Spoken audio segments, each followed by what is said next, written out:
এক জেলে মাছ নদীতে মাছ ধরছিলেন। হঠাৎ ভয়ঙ্কর এক ঝড় এলো, আর তার পুরনো নৌকাটা ভেঙে টুকরো টুকরো হয়ে গেল। সবকিছু হারানোর ভয়ে তিনি দিশাহারা হয়ে পড়লেন।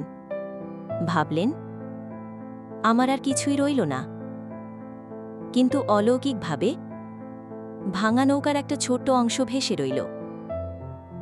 কোনো মতে সেটাই ধরে তীরে ফিরলেন তিনি। তীরে এসে ভাঙা নৌকাটার দিকে তাকিয়ে জেলের মনে হল, ভাঙা অংশটা দিয়ে তো তিনি আবার একটা নতুন, আরও মজবুত নৌকা বানাতে পারেন। পরের দিন থেকেই তিনি কাঠ জোগাড় করতে শুরু করলেন। অসম্ভব পরিশ্রম আর দৃঢ় সংকল্প নিয়ে সেই ভাঙা অংশকে কাজে লাগিয়ে তৈরি করলেন আরও দারুণ একটা নতুন নৌকা।